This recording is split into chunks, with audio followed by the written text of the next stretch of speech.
What's up, issue? Tim Moose here. Now, with the morning show back on Apple, and with it, of course, being announced for season 5, I decided to go ahead and do my top 10 favorite Jennifer Aniston film and TV projects. Now, I only have one TV show of hers on this list. Now, I do like Morning Show, but it's more of like my honorable mention. I don't think it's like, my favorite, thing she's been in. But obviously, I do have one TV show on this list, and the rest are mostly movies. So, here is my top 10. Alright, number 10 is the 2006 movie, The Breakup. Now, this movie, of course, stars Jennifer Aniston and Vince Vaughn, who I think they were actually dating at the time, or, linked together, or whatever. But this is, of course, where, after a bitter breakup, this couple, played by Vaughn and Aniston, refused to move out of their shared condo, leading to battles and emotional fallout here. And the chemistry between both Jennifer Aniston and Vince Vaughn is really great. They really play off each other very well. It is a really fun little comedy that is well worth watching there. Number 9 is Just Go With It. Now, this movie stars Adam Sandler and Jennifer Aniston. I was also going to include Murder Mystery, but I'm actually going to go with Just Go With It instead, because those two really play off each other well in both Murder Mystery and this one. But this is actually still the better one.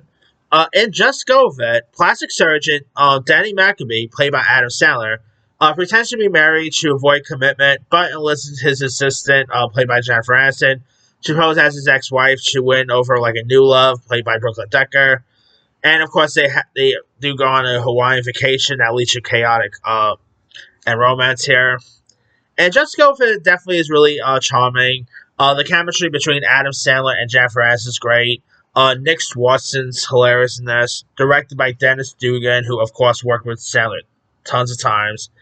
I mean, you really feel like Jennifer Aniston is definitely taking a little bit like the Drew Barrymore approach with Adam Sandler, especially with doing a couple of movies, back and forth with each other. And I hope to see Sandler and Jennifer Aniston do another film together. But if you guys ever see Just Go With It, you also have Nicole Kidman was in this. It's really decent. I mean, it didn't really get the best love at the time, but I always get a kick out of this every time I rewatch it. Alright. Number 8 is one of her earliest films. This was actually before Friends kicked in. And that is Leprechaun. Leprechaun, of course, stars Jennifer Aniston as Tori Redding, who's a teen who moves into a creepy house where a leprechaun is, of course, is freed. And obviously, Leprechaun wants his, pot of gold.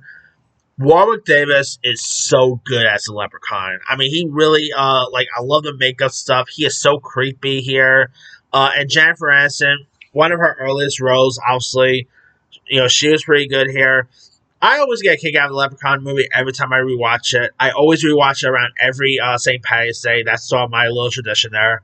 But, yeah, I mean, it would be cool if we could get another Leprechaun movie with Warwick Davis and Jennifer Aniston coming back. It would be cool if Jennifer Aniston takes advice out of her, or takes a page out of her friend's co-star Courtney Cox book and come back to the horror sphere and do a legacy sequel to Leprechaun. That would be really cool, but who knows?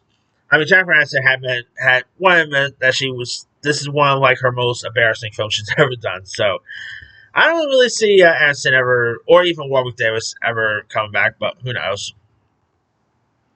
Alright. Coming in at number 7 is Horrible Bosses. Now, of course, this is where three friends, Nick, Dale, and Kurt, played by Jason Bateman, Jason Sudeikis, Charlie Day, plot to murder their bosses, and Jennifer Aniston plays a predatory dentist who, of course, harasses Charlie Day's Dale. And, of course, Charlie Day wants to take her out as well. If you want to hear Jennifer Aniston, let's just say, have a huge foul mouth in this is one for you. I mean, I remember obviously I've seen her curse in past movies or whatever. She had a way huge foul mouth in this one. I mean, stuff that she ends up trying to do to Charlie Day's Dale is pretty messed up.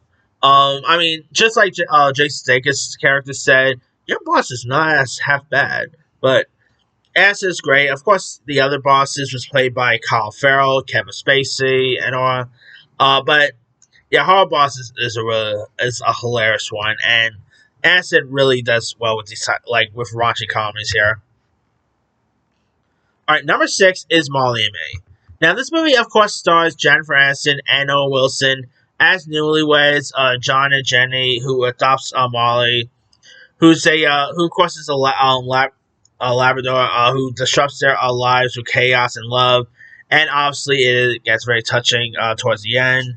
But of course, the chemistry between Jennifer Aniston and Owen Wilson is really good. It is really touching here. I mean, it's a really good film. Yeah, Molly is definitely one of the most saddest dog movies to date, too. All right, number 5 is We're the Millers. Now, We're the Millers, of course, stars Jason Sudeikis, Jennifer Aniston. Here, of course, you got Sudeikis, who plays David Clark, who recruits a fake family, who's one of which is played by Jennifer Aniston, who's, of course, a dancer. Of course, Emma Roberts plays a runaway teen. Will Poulter plays a nerdy neighbor. And they try to smuggle drugs from Mexico, and their chaotic road trip leads to unexpected bonds here. And the chemistry between Jason Sudeikis and Jennifer Aniston is hilarious. We're the Millers is one of the funniest comedies of the 2010s. I mean, I really wish we got a sequel to this, but I mean, it's a really great one. A really fun road trip comedy.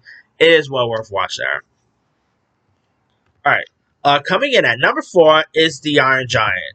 Now, of course, she lended her voice to Andy Hughes, who is, of course, the main character's Hargreaves Hughes' mother here.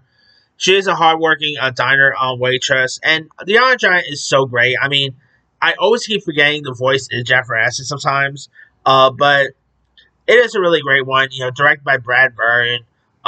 Really love the animation. One of the greatest animated movies of the '90s, in my opinion. It's a really great one, and Jennifer Aniston also had lent her voice to other projects too. Like she also was in that animated movie Storks a couple years back, and she also lended her voice to a episode, like an early episode of South Park. Uh, you remember the rainforest episode where like a teacher brings the South Park boys on a field trip to the rainforest and stuff. The teacher of that is voiced by Aniston, which I always keep forgetting about. But I mean, South Park's not really known for like other just like other than like Family Guy. Unlike Family Guy and South and Simpsons, South Park don't really like showcase their celebrity voice talents as much. But still, the Iron Giant is a really great one, and yeah, who doesn't love the Iron Giant, right? All right, coming in at number 3 is Bruce Almighty. Now, Bruce Almighty stars Jim Carrey as Bruce Nolan, who is a struggling TV reporter who is granted God's powers by God himself, played by wonderfully by Morgan Freeman. And he, of course, uses his powers to gain personal gain here. And of course, you got Jennifer Aniston, who plays like his supportive girlfriend here, and the chemistry between those two is great. Jennifer Aniston does have a really great supporting moment in this. I mean, she delivers some really nice heartfelt scenes. I mean, like towards the end when she's of course praying for God for Bruce is really touching at times. I mean, it's a really great one, and yeah, Bruce Almighty is awesome. All right, number 2 is Office Space. I guess you say this is actually, obviously Friends was the one that really put her on the map, but this is actually one of her most popular films to date.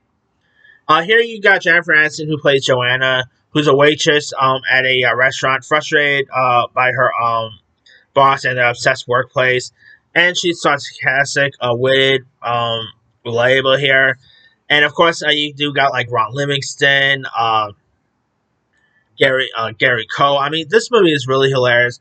One of the funniest comedies of the late 1990s, directed by Mike Judge. I mean, Office Space is a great one, and yeah, like before she, of course, played a boss in Horrible Bosses, she did Office Space. So yeah, but Office Space is a great one.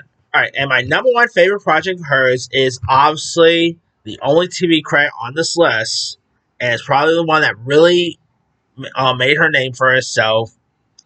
that is obviously Friends.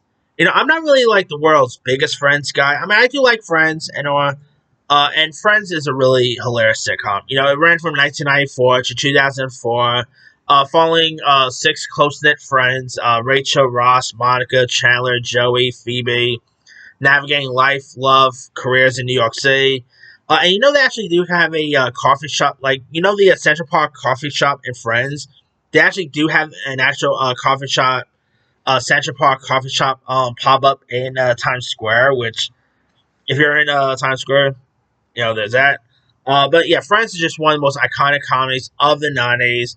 Obviously, Rachel's hair, like, outfit, hair, and stuff is always great. She definitely has some cool fashion sense. I mean, this is just one of the best. Aniston plays Rachel Green perfectly. David Schwimmer, of course, as Ross, which is her on again, off again. Really happy to see that towards the finale they actually got together, so that's pretty cool. And of course, there was that Friends reunion on HBO Max, which is definitely even more sad to watch now, especially after the passing of Matthew Perry. But yeah, Friends is just great. I mean, Courtney Cox is great in this. Lisa Kudrow. I mean, some amazing cast members, and it's amazing. Definitely one of the funniest sitcoms of the '90s, and well worth a watch. But that's pretty much it there. Here is my quick rundown. Number 10, The Breakup. 9, Just Go With It. 8, Leprechaun. 7, Horrible Bosses. 6, Molly and Me.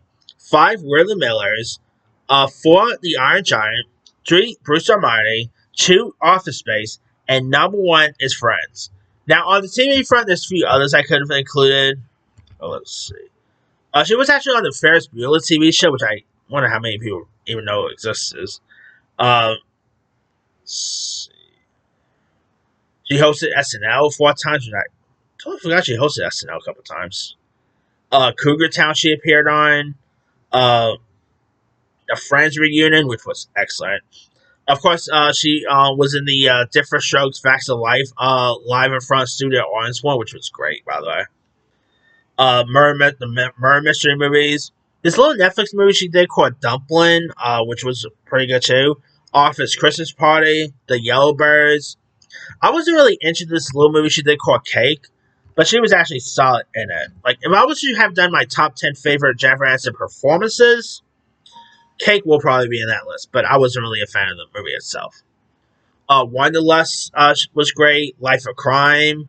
Let's see. The Switch. Let's see. He's Just Not That Into You. Love Happens. The Bounty Hunter. Friends with Money. Rockstar. She's the One.